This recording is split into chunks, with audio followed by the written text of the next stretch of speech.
یہ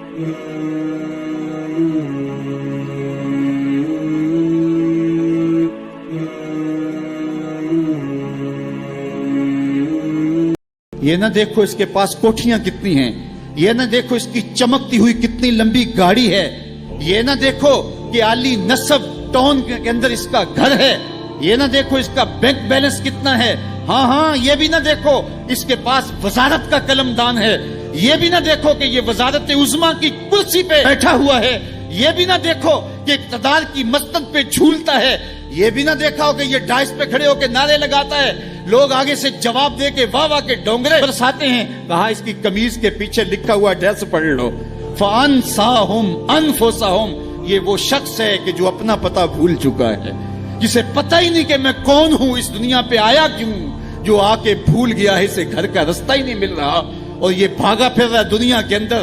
کیا بتائیں احباب، کیا کارنامائیاں کر گئے، بی اے کیا، نوکر ہوئے، پینشن ملی اور مر گئے، زندگی کا مقصد ہی نہیں ملا۔ کہا جو اس دنیا میں اندھا رہا کل قیامت کے دن بھی نابینا اٹھایا جائے گا۔ اس سے ان آنکھوں کی بے نوری مراد نہیں ہے، اس سے دل کی بے نوری مراد ہے۔ اسی لیے اقبال نے کہا تھا دل بینا بھی کر طلب خدا سے، کہ آنکھ کا نور دل کا نور نہیں ہے، آنکھ کا نور اور ہے، دل کا نور اور ہے۔ تو ہم دنیا کی مادی چمک کو دیکھتے ہیں، میرا مالک کہتا تمہارا دل ستھرا ہونا چاہیے، تمہارا منہ کالا ہو تو کوئی بات نہیں ہے، دل کالے نالوں منہ کالا چنگا، جے کو یہ رمز پچھانے ہو۔ اصل تو دل کی پاکیزگی ہے، اور دل رب کے ساتھ وابستہ ہو، اس کے رسول کے ساتھ وابستہ ہو۔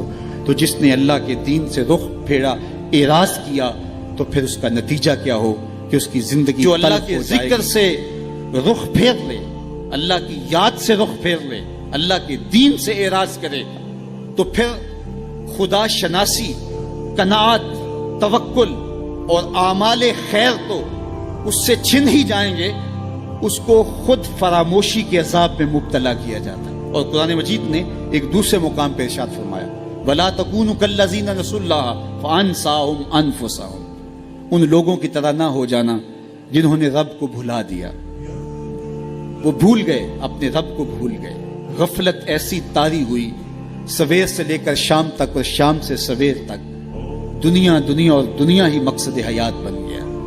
دنیا میں آئے کس لیے تھے، مقصد کیا تھا، بھول گئے۔ میلہ دیکھنے کے لیے آئے تھے، گھر کا راستہ بھول گئے۔ اللہ اکبر۔ تو فرمایا تم ان لوگوں کی طرح نہ ہو جانا۔ پھر اللہ نے انہیں سزا کیا دی، رزق کے دروازے بند کر دیے؟ نہیں۔ ان کی سانسیں چھین لی؟ نہیں۔ سورج کو حکم دے دیا اس کے آنگن میں روشنی نہ بھیجنا؟ نہیں۔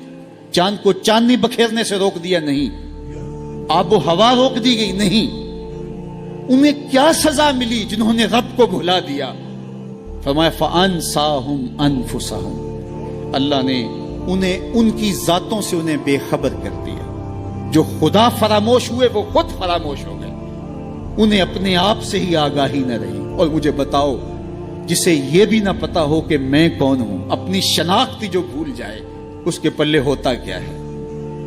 اقبال نے کہا تھا نا، اپنے من میں ڈوب کر پاجا سراغ زندگی، تو میرا نہیں بنتا تو نہ بن، اپنا تو بن۔ مجھے بتائیے 6 فٹ کا جوان ہو، قدے رانا رکھتا ہو، اس کی آنکھیں عقابی ہوں، ماتھا کشادہ ہو، رنگ چمک رہا ہو، ہونٹ گلابی ہوں، لیکن اس کی قمیض کے پیچھے گھر کا ایڈریس لکھا ہو کہ کسی کو ملے تو اس ایڈریس پہ پہنچا دے، تو آپ اس کا چہرہ دیکھ کے کہتے ہیں واہ کیا جوان رانا ہے، کیا اس کے ہونٹ گلابی ہیں، کیا نرگسی آنکھیں ہیں، کیا خوبصورت چہرہ ہے، کیا شمشاد قد ہے۔ لیکن اچانک نظر پڑی تو اس کے گھر کا ایڈریس اس کی قمیض کے پیچھے لکھا تھا۔ آپ نے کہا میں نے دور سے دیکھا، اس کا تو توازن عقلی ہی ٹھیک نہیں، یہ تو بیچارہ جو ہے وہ پاگل ہے۔ تو قد کاٹ ہونے کے باوجود گھر کا ایڈریس پیچھے لکھ دیا گیا، تو اب ہر کوئی سمجھتا ہے کہ یہ بیچارہ فہم و ادراک کے نور سے خالی ہے۔ قدے رانا پہ ترس آنے لگ جاتا ہے، اور وہ آنکھیں جن میں ڈوب جانے کو، جھیل جیسی آنکھوں میں غوطہ لگانے کو جی چاہتا تھا، تو اب ترس آنے لگ جاتا ہے کہ یہ بیچارہ تو خود فراموش ہے،